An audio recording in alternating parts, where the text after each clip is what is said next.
we are very pleased that this is happening in our capital.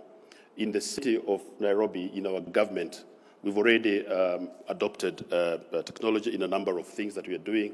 We have a state-of-the-art data center that was established quite a while back, and which we are now using effectively to be able to deliver services to our people.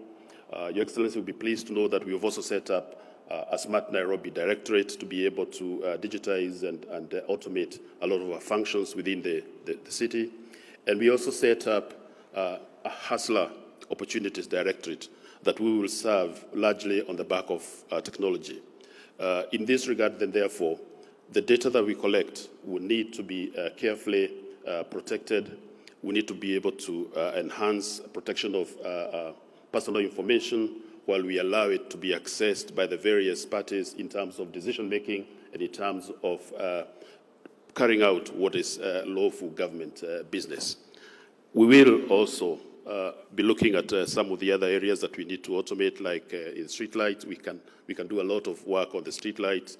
You have smart poles, which we can then use to collect data across the city that we use to process and manage our operations within the city.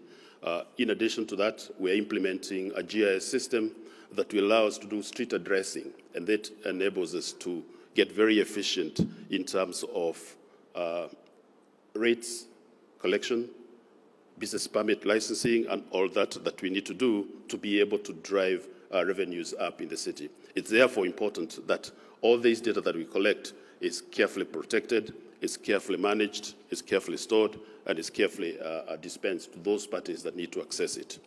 Therefore, we're happy that the Data Protection Commissioner and their team are focusing on this day to be able to enlighten our people about the importance of this function.